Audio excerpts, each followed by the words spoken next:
Tonight, there's one election issue that's number one on Americans' minds, and that's the economy. Prices keep going up while the stock market has gone south all year. And now major companies are gearing up for large-scale layoffs. It's a bad look for the party in power, Democrats, as Republicans hope the economy will be a winning issue for them to take control of Congress. Joining me now is Miami Business School Dean John Quelch. Dean Quelch, thank you for being here tonight. You know, the polls are showing that voters trust Republicans more right now to get the economy back on track. What's their plan if Republicans do gain control? And do you think it's going to have an impact on perhaps the biggest issue of all, which is inflation? Well, certainly, Simone, the economy is the number one issue in the exit polls, not surprisingly, given the inflation unprecedented for 40 years that the electorate has had to bear. If the Republicans are able to take control of both the Senate and the House, I think we can basically see an end to further Democratic initiated spending programs. Spending will definitely be reined in, and any attempts at further regulation that would impose a brake on business activity is likely to be blocked as well. So there would be, I think, some slight boost that will come, at least in the perception and expectations of the business community, broadly defined, if the Republicans take both houses.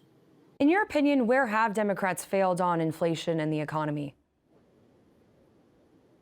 Well, I think, number one, they've failed in terms of not understanding that that is the fundamental issue that is driving the electorate today. The January 6th hearings, the threat to democracy, some of these other issues that were touted relatively recently as being game changers for this election cycle have simply slid into the background, and the economy has understandably taken center stage. So, you know, where did they go wrong? Probably over spending in the CARES Act and in the so-called Inflation Reduction Act, probably putting more into the economy than was necessary in order to prevent the post-COVID downdraft. Wouldn't Republicans do the same thing if they were in charge with tax cuts?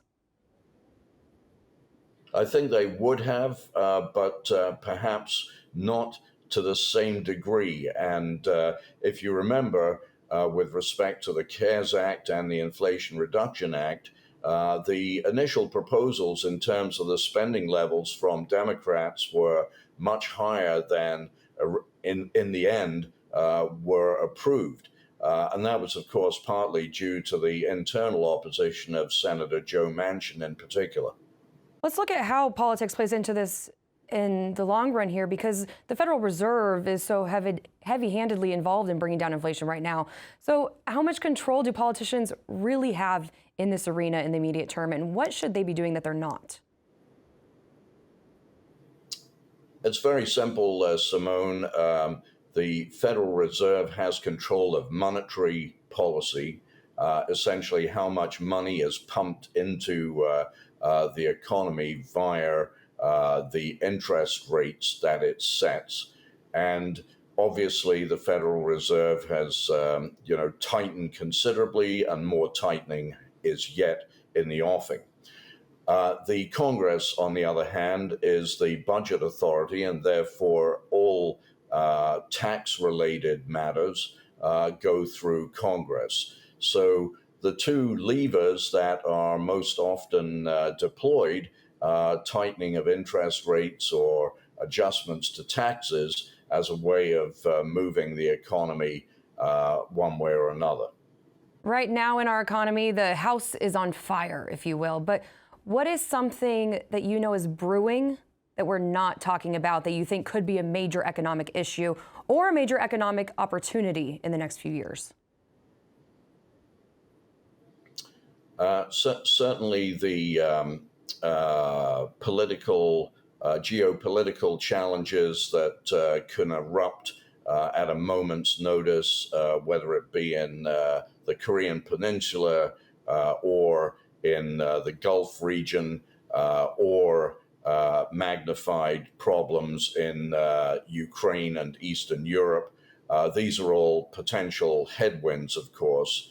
But I think the fundamental thing I always like to emphasize is the entrepreneurial spirit and the innovative capacity of the American economy. And there is opportunity. There is a silver lining in every downturn, in every recession. You can see company after company that disrupted and changed the face of an industry being founded, being conceived and founded during a recession or a downturn. And so that is really what keeps America in the number one pole position in terms of the global economy, is just the sheer will to innovate and engage in entrepreneurial activity, no matter who happens to be in power in Washington. Millions of people get up every morning in this country determined to make money regardless of who is in Washington. Well, I'm going to leave it on that note of optimism. Miami Business School Dean John Quelch, thank you so much for being with us tonight. Thank you.